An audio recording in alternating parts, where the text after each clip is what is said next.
Are you ready to be in the spotlight? Are you ready to share your story with the world? Well, Snails with No Shells is where you need to be. Available on all digital platforms, Facebook, and YouTube. Snails with No Shells. Leave that shell at the door.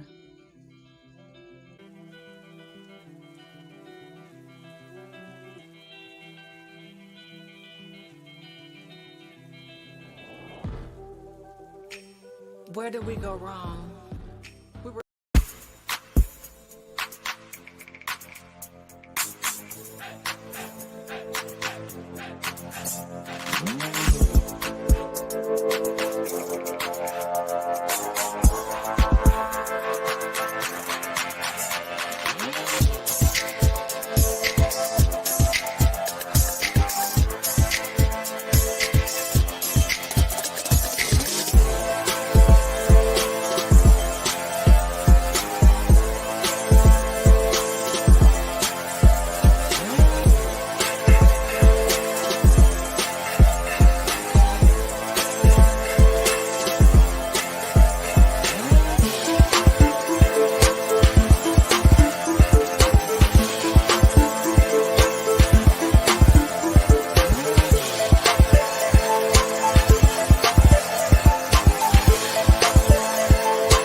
Greetings, beautiful ones. I am Ms. BJ Martin, and this is Snails with No Shells. Leave that shell at the door. That's my only rule that I have in this room. It's okay just to be you for a little while.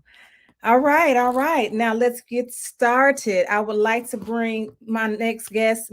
She's so amazing. I've been excited about this conversation is what I call it. I don't like to call them interviews because we're not trying to get jobs.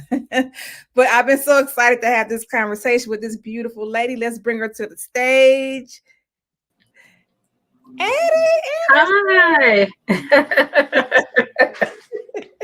I needed some sound effects. Thank you so much for joining me on Snails and No Shells. Thank you for having me. Yes. So let's get into it. All right. So I'm going to read a little bit of your bio. Okay. Ladies and gentlemen, this is Miss Addie Anderson.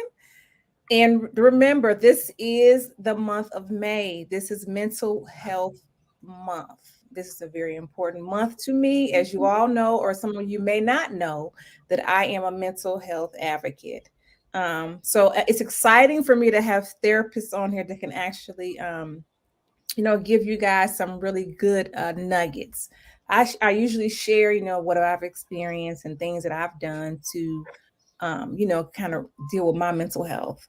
So I love this to see different therapists and especially melanated therapists that are out here changing lives, one at a time. So thank you so much, Miss Addie, for coming on here. All right, I've said enough. It's not about me, it's about you. Let's get into it. All right. Addie W. Anderson, MALCPC, is a licensed therapist and certified grief recovery specialist. 10 years ago, she founded Begin Within Counseling and Coaching Services, Inc., which is a group psychotherapy practice in Oak Park, Illinois, that serves, I love this, adolescents, couples, and adults. Addie is a grief therapist and specializes in helping people manage difficult emotions as the results of a loss.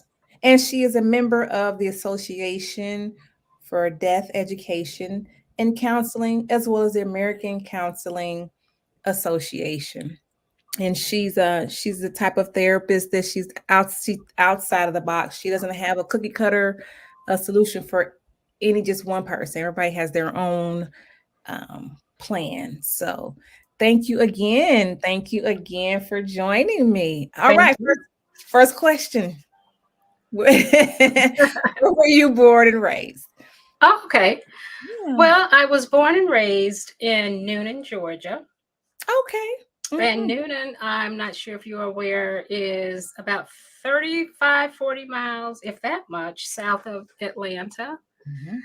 And so I lived there, my early years, left there, went to college, stayed in Atlanta for a little while, and then eventually ended up here in Illinois. Okay. Yeah. Noonan, that's 85. Yep, 85 South, you guys. 85 South. 85. There's a show that comes on called 85 South, but that's Noonan is actually 85 South. So, and that's in a country. I say that's in the country. Well, I used to look at it like that in some ways, but now it's certainly not the same place that it was when I grew up there. It was a rather small, I guess some would say rural if you compare it to, let's just say, like a bigger city like Atlanta, but it could literally now seem to be more or less like a suburb of Atlanta with the growth Yeah. that has happened. And I guess, people in the area have moved in all directions around the city. And so, and it seems like at some point moving south around Peachtree City, and then Noonan and down in those areas, have happened as well. So it's a very nice, I think it's a very nice city, to grow up in actually, and even now to even have a family there, if for people that still live there. Okay. Okay. And so, Addie, what did you want to be when you grew up? Ooh. Oh my gosh. I think for a lot of times I didn't give that a whole lot of thought, right? But at one point in time, I did think about wanting to be a nurse. And my high school, which was Noonan High School, in I guess maybe somewhere in the mid 70s, decided to add a vocational piece along with the school. And Mhm. so one of the careers that you could kind of study and get used to was to be a nurse. And Mm. so I don't know if I wanted to be a nurse before they did that, but once they did that, I decided, okay, maybe I want to see if I would like being a nurse, which I thought I would be. For some reason, I do recall wanting to work in a hospital. And Okay. so I took that program, and it just wasn't. Quickly, I learned it just wasn't for me. But ironically, years later, I made that connection because I worked for a hospital for many years. Really? Here in Illinois, doing mental health, not being a nurse. Okay. So what Mhm. what is it that you didn't like about the program, the nursing program in school? It was, I don't know that I could handle all of the goriness of it, Mm. the blood, and it just didn't appeal to me, Mhm. not like I thought it would. It's a helping profession. I think I've always known that I wanted to help, Mm. right? But I just had to kind of find that piece that fit me, that helping profession that best fit who I am. And Right. so, and I was in search of it for many years until I found this. Okay. And so did you get into therapy while you were attending school in Atlanta? No, actually, no. I graduated from Morris Brown, Woohoo! and we're back. And so Yes. I graduated from Morris Brown. Um, I really didn't get into this until after I left Georgia, really, because I moved here over 30 years ago. So I've lived here, which is hard to believe, longer than I did in Georgia. And Oh I wow. thought that would never happen, right? But Mhm. anyway, so I came here, and I started grad school for a little bit when I came, just Mm. really trying to find my way. And man, it just seemed like so many steps in this whole process. But I eventually, did some part-time work, did some temporary work, ended up working at a bank, which I worked at First Atlanta Bank for many years in Atlanta when it was there. I left First Atlanta Bank and then went to a law firm. And so when I came up here, I I ended up working in those same professions, I guess because I had the experience doing it. Mhm. And eventually ended up working at the public television station. Oh, And I wow. really loved that. I Mhm. enjoyed it. It was so much fun, to see the production of the programs, that we produced. It was an exciting position. And Yeah. so I did that. But while I was there was also the time that I got married and had children. And so, and my role there was to solicit, donations from corporations to support the TV station. Okay. And so eventually, like I said, I had my second child and decided at that point that I wasn't going to go back, into the workforce for a while. So I took about maybe 5 or 6 years Mhm. off. But in that span of time, I started to think about, well, what is it that I want to do? I know I want to go back to work, Mhm. but what is it that I want to do? And somehow I got the idea of becoming a therapist. Mhm. And so I researched it, looked into it, applied to programs, got accepted in one that was near me. And so I got my master's in professional counseling and became a therapist. And one of the best decisions I think that I've made. And so now I've been a therapist for over 20 years or so. So it was sort of like a second profession, Mhm. which is not unusual in this field for people to start out doing something else and end up being going to school to get a master's to be a therapist. Mhm. Mhm. Hmm. Okay. Wow. Wow. Well, thank you for, really being honest about your journey to therapy, becoming a therapist. You're like, I really didn't know. You was kind of just, trying to figure out what best fits you. And Yeah. and so it's okay, for some who may be watching, as adults or whatever age, that you're not going to always know uh what you want to do, or have a plan, or No, you don't really, and I kind of envy people who know early on that they want to be this or they want to be that, or they have some kind of talent that they are Mhm, really good at, like people who sing. I wish I had that kind of voice, right? So mhm, it would be a no-brainer for me as to what kind of career I would have. But some people just know. They just know. And and there are most of us that don't know. I would imagine, like, if you go back and maybe interview people that have gotten their bachelor's degree and asked if they are working in the field that they got their degree in, I would guess that most people would say no. mhm, Because you're young, you know the next step is to finish school, go to college, get your degree. That's what we're trained to do.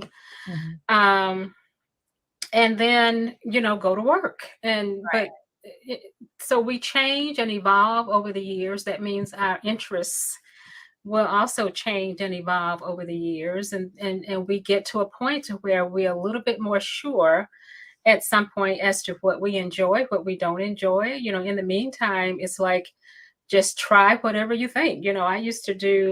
I've always wanted to be an entrepreneur. That's also, I think, one of the beauties of this position, of this field that I'm in, is that I open my own practice. And so I always wanted to be an entrepreneur, so you would find me doing a lot of those, those businesses. I guess they would call them like those Mhm. MLMs or whatever they call them now, That's what- pyramids, the yeah, right. pyramid things. Yeah, they Yeah, don't call them that anymore. It was a network marketing now. yeah, something like Yeah, that. But it used to be. I And would do that stuff, because I mhm, wanted to do something big. And I wanted the freedom of being my own boss. I wanted that forever, right? And so mhm, so I would try those things, get very excited about them, and eventually that would fizzle out. I did, though, um work. I became like a consultant with this company based in Atlanta years ago mhm. called Ethnic Expressions. And we used to sell Black art. And so I would go house to house selling Black art. And I was the only person here in the Chicago area working with that company. Oh, Did wow. very well. It was very successful. It was a Black owned company, just a great great, situation to be connected to, because we were talking positivity, showing positive images. They would make opportunities for people like me. At that time, it was when I didn't have a full time job. And so I was still home with the kids, but also able to do my art. So Mm, I would try things like that. But nothing really stuck. I sold toys, I sold that, I sold legal, I just did a whole lot of stuff. Um, wow. and so eventually, though, like I did this and got into the field and then learned, oh, you mean I can I can put out my own shingles with this? And Right. so that's what I did. Right. That's awesome because you can say you before you leave this earth that you tried almost any and everything, you leaving nothing here, Yeah, right?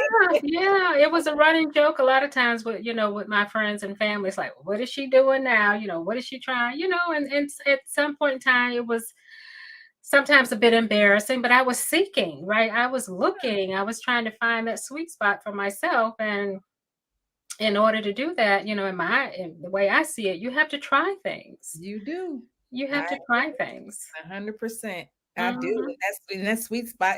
It take a minute. It does. Yeah, yeah. Like I said, all of us are not, not all blessed to come here knowing sometimes exactly what it is that we want to do, and to be able to do that and feel satisfied with it. So yeah, it's a journey. It's a journey, I think, for all of us. Yes, absolutely, absolutely. So when you finally you got your I guess degree in is it a degree in therapy or In therapy professional counseling. professional counseling? Thank you. Mm-hmm. What was your first job that you had once you got that your degree? Well, once you get your degree, right? Like you get your degree, and Hmm. then you have to work under supervision for 2 years. And Okay. so, it's an internship. And so I worked at a local community mental health center. I went there and did my internship there. And then after I finished my internship, they asked me to stay on. And it was at a hospital. It was the outpatient community mental health center.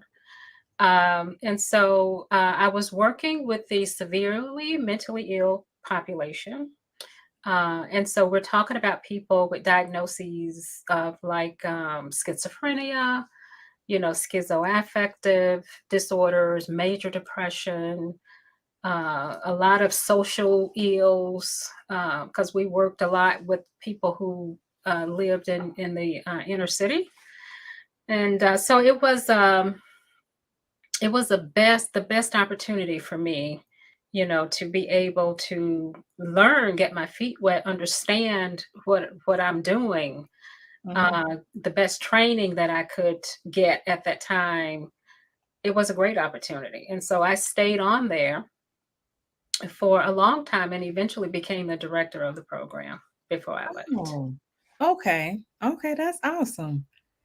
Awesome. So Yeah. had you ever had any issues with mental health personally or I anyone mean, close not me to personally, but you?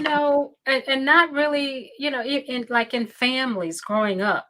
Yeah. I don't know that I even recall hearing the term mental illness. Mm.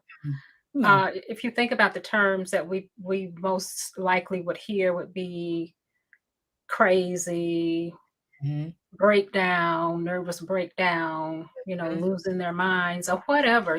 But in hindsight, I can look back in my early years and recognize now with the knowledge I have that there were some people, in my family that was dealing with some serious issues, substance abuse, that Mhm. were dealing Mhm. with some serious issues. Yes.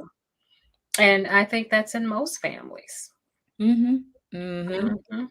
Absolutely. Definitely that substance abuse, some kind of abuse. All Yeah, of that, those yeah, those yeah. secrets are families hold. That is so true. So Yeah, yeah, just a lot of stuff go on in families. yeah. And, being a therapist, a lot of times you get exposed to that and you get to hear the pain that people come with, and um, the despair of trying to really make something of their lives once they have been mistreated or have been abused, or so many things that can happen to you within your family, because they're the people closest to you.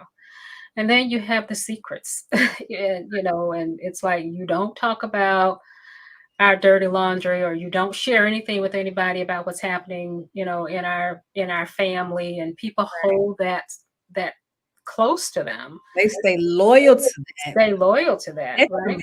Yeah, and start to internalize and think that they themselves are, that they're damaged, Yes. versus them being violated Yes. by somebody who knew better. Right. That Mhm. what happens in this house stays in this house. That Mhm. I heard somebody else say that. I've heard a few people, and I'm like, oh my goodness. Mhm. That is the worst thing that we could have ever, that phrase, hearing over and over, like that's the worst thing that we could have been told. You know what I'm Yeah. saying? Yeah. Because those that out here that have repeated it have gone through something. Oh, And absolutely. you understand what I'm saying? Mhm. I So I'm do. like, oh my gosh. So I do. It's hard. yeah, yeah, it is. It is. It is. So so you became a director for the company after so many years. And then is that when you decided that you were going to Do open up this. practice? Yeah, kinda. What happens is, well, what happened with me Okay. is that, once I got all that experience, I learned a lot. They saw the potential in me. And so then that's when they wanted to pull me in another direction, right? Like into management and directing and so forth. And Okay. so when you do that, you're pulled away from having direct contact with clients, because you're managing now staff, and you're going to all these meetings that mean nothing a lot of times. But so I had stopped seeing clients after a while, and I missed that. So what I did is I just started on a part-time basis. I opened my company just so I would have the opportunity to continue to see clients. And so but now when I did that, the type of client shifted, right? I'm not seeing the severely mentally ill population anymore. Hmm. I'm seeing people, and usually, and the people that I would see and that we service there were like people who were, like on Medicaid, or we served that population there. But then when I got my practice, I was able to see people who had their own private insurance through their employer. And so the issues changed and the population changed a little bit. But I was able to kind of, satisfy that need of mine to continue to see people. And so maybe a couple of evenings a week after work, I would go to the office and see my clients. And I did that for a few years. I can't remember how long before I decided, you know what, it's ready. I'm tired. It's ready. I'm ready, and it's time for me to kind of move on now. And that's the path that a lot of us take in this field. We work um, early in our careers at agencies like the one I did. Hmm. You can get burned out. The situations and things that you're dealing with can be very heavy, and and you want something a little bit different. And so that's when I said, okay, I did my business part-time, and then I said, okay, now I'm ready to go full-time. And so went full-time. It was the scariest thing I think I had ever done. Hmm. Um, because now, I wasn't working just because I wanted to work. I'm working because, in my family, my husband and I, like, we needed my income. And so I'm trying to figure out, like, is this thing gonna work? My biggest fear was, who would I get clients to come see me during the day? Because if you remember what I said, I would see clients in the evening, and Mhm. in the way I was thinking that most people are working during the day. So how am I going to build a caseload to sustain me financially? That was the limited thinking I had at that time. Yeah. But you know, you soon learn that once you take that leap, like you got to take that leap, because I feel for sure I was being led in that direction. Mhm. And when I hear those urges and get those urges and that message, to move, then I feel like I have to move. And so, long story short, it worked out. I mean, I had clients throughout the day, throughout the week. I could have had clients any time of the day I wanted. People live and have all kinds of situations that make it possible for them to Yeah. see me do. So that was a fear. It was a fear that was unrealized. And I think a lot of our fears are like that, right? You have this fear because we're only sometimes we're only thinking in this little box that we live in.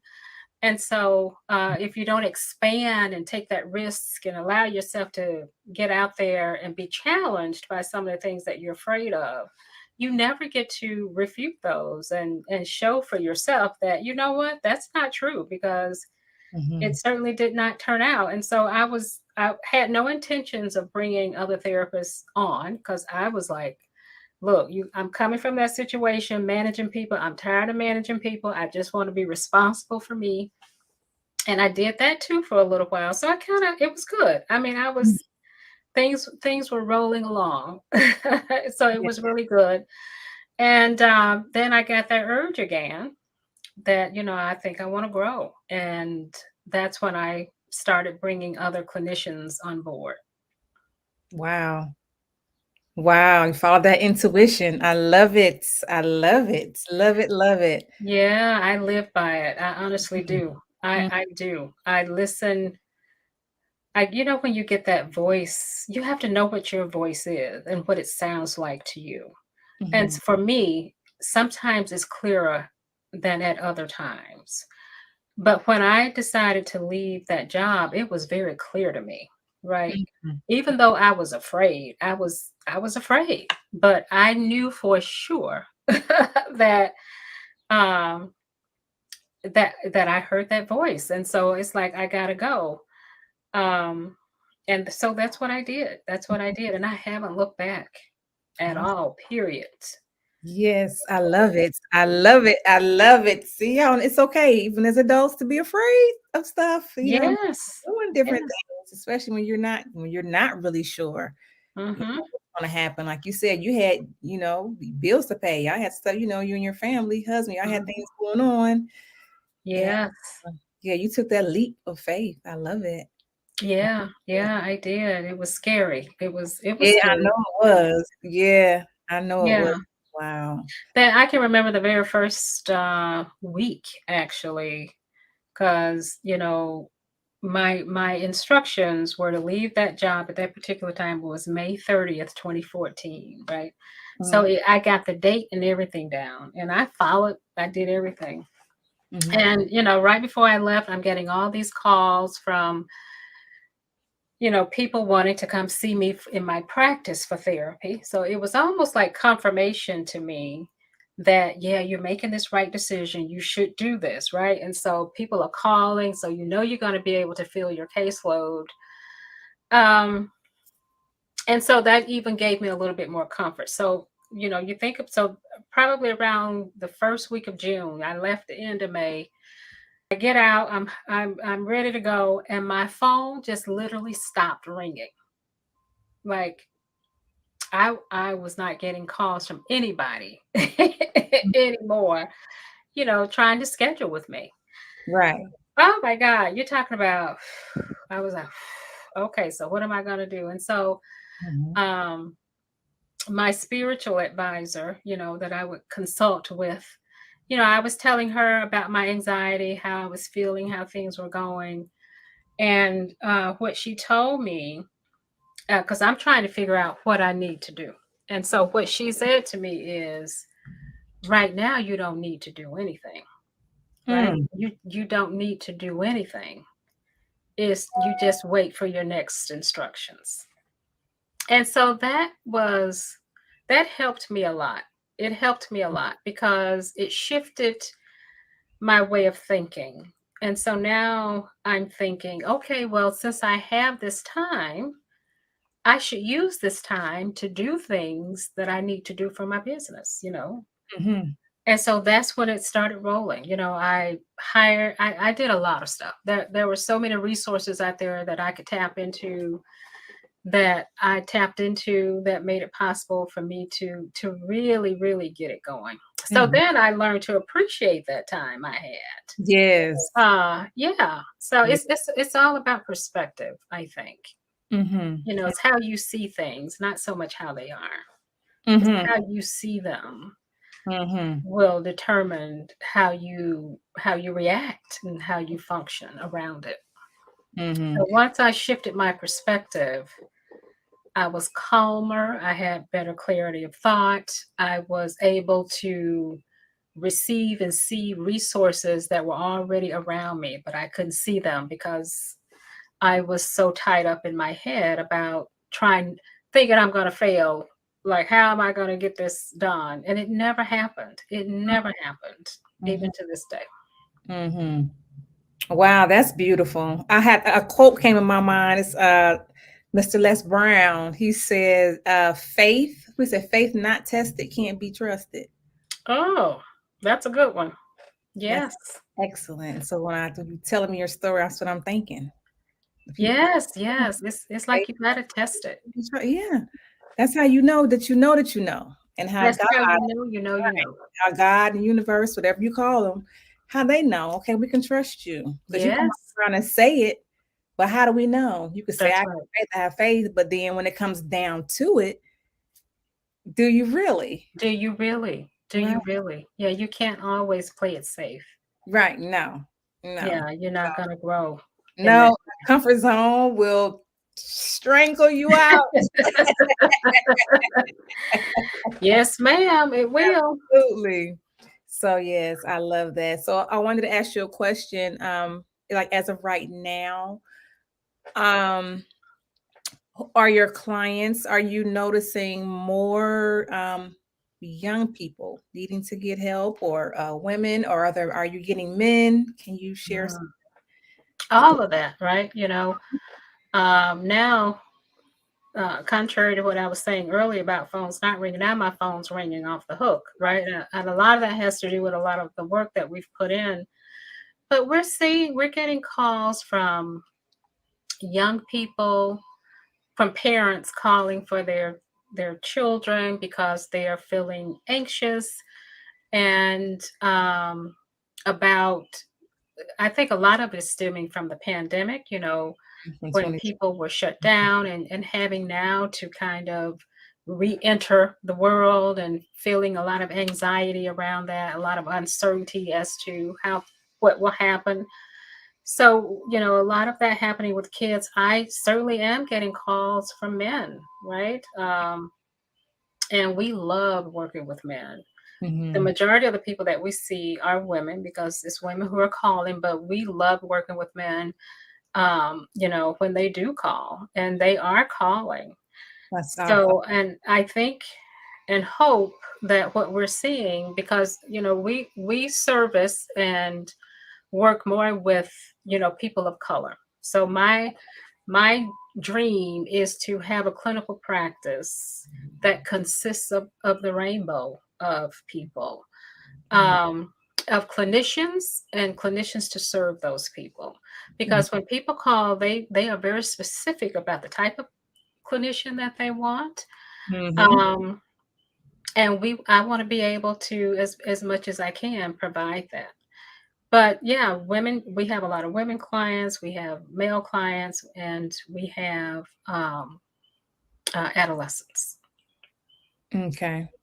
Okay. So, yeah, and that's good. I was gonna say that's good, that melanated people are really getting into therapy. Because I know it kind of Yeah. used to be a thing like now we don't, and that's another place we definitely not going to no therapist telling our business. So No. No. That's good that that we're showing up for ourselves, and realizing that it's important. Um, Yeah, yeah, because I would say 98% of the people we see are people of color, that's right? And it's been like that ever since I've been out here. And we are still, meaning the clinicians of color, we're still in the minority, when it comes to the number of therapists out here, the number of Black therapists that are. okay. So when people do come, they voice their appreciation, Hmm. Hmm. that we're here.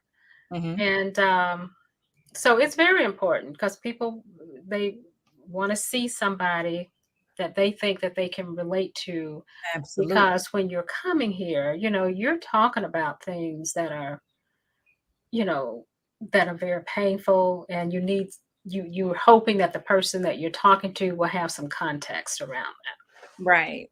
that. Yes. Yeah. Because I on my last interview it was a male melanated therapist, and I was happy. I'm like, that's great, Mhm. because I don't see a whole lot of men Right. doing. It's always like few far and in between. Mhm. So I'm excited. I'm definitely glad that men are coming to getting Mhm. therapy as well, because I'm an advocate for men to Mhm. healing, and you know becoming whole, or as much as you can, because I know it's always something. It's always, Right. when it comes to healing, it's definitely a marathon. I do know that it's Yeah. not, it's not a race, it's not an overnight thing either. Right. So it's all, but just to take those steps, because I'm like, we need y'all to get, Yeah. get, Yeah. um, and so that we can be there for each other. So I'm glad. Yeah, I'm glad that they're showing up for They're themselves. showing up, and I actually just hired my first Black male therapist. Oh, awesome. So we have a male now amongst all of us. Yes, that's great. That's great. That's great. Mhm. So yes, I love it. I love it, love it, love it. And Yeah. I'm excited for you, Addie, because it looks like, I mean, you've been doing this for a while, but it almost feels like you're really just getting started. You know what I mean? Like, yeah, because you say you just hired a male therapist, and you have more growth and more things that you want to do. So this is like only the beginning. Yeah, well, Hey, like, it don't feel like it. She's like, it don't feel like the oh beginning. my God. Yeah, well, I am at the other end of the scale, of the working scale. You know what I mean? I'm not at the beginning of my career. I am more at the end of my career. Okay. Um, but yeah, I mean, I'll be around for a little while longer, Hmm. but I do think about that time when, I don't know if the word retire is the word, but Hmm. when I am when my responsibilities are less. Maybe that's what I'm looking for. Hmm. Yeah, I like that. We'll Yeah. go with that. We'll go with that. Yes. Yeah. Oh wow, this time was so amazing. I enjoyed this time, Addie. I knew I would, though. I knew I would. Thank you. So But did I. yeah, and I could do this for another hour. I really could, because I love the energy, and just, your uniqueness and everything I do. I love Thank that. So you. I yeah, appreciate that, BJ. I think this is awesome, that you have a platform for people with no pressure, right? Like there is no pressure. You mm-mm. just come on here and you have a conversation. And That's it. so I think that's beautiful that you give people the opportunity to do that. Thank you. Thank you so much. Thank you. All right. Now, before we get out of here, Addie, is there one like nuggets or a piece of advice or a quote or anything that you would like to share with the beautiful audience? Well, I just say, as I was talking about how I often am moved by my intuition, or, the voice I hear that I call God, God leading me, that people trust themselves, and when you get the urges to take these leap of faiths and things that you want to do, it's okay to have self-doubt, but don't let it stop you, because along the way is where you're going to learn and get to know yourself better and get to know circumstances and situations differently, that that's preparing you, for that step and future steps that you're going to take in your life. Mhm. So, you know, yeah, I think it's good for your mental health, because when you don't allow yourself to move and you're stuck in this place, you just don't feel good, right? You have a lot of self-doubt, your self-esteem is plunged, you get easily irritable, you're not happy, you're still looking for something different, better, you're not satisfied and there's something more for you. And Mhm. so, as I see it, if you don't allow yourself to explore that, you can't sit comfortably where you are. And Mhm. so, in order, uh, I think, to take care of your mental health, you pay attention to those messages that you get. Mhm. Mhm. Beautifully said. Beautifully said. Now, tell us where we can reach you because we're on audio too, so they're not going to Okay. hear that screen going on the bottom. So, Well, my website is therapyoakpark.net. So you can reach me there. I'm also on Facebook, Begin Within Counseling Services. Um, and Instagram is Begin Within Counseling, at Begin Within Counseling. So you can catch us there as well. all right, awesome, awesome. All right, so everybody, that was Ms. Addie Anderson. Thank you again for being on my show, Thank you Snails. for having me. Snails. And everybody, please make sure you like, share, and subscribe. Let's get the word out. Let's get it out so people can know what's going on. We have some amazing people doing some amazing things around here, and we don't even know, who's doing what. So stop being stingy, you guys. Share the information. Please like, share, and subscribe. I am on Facebook, BJ Martin. I'm on Instagram, MS_BJ Martin.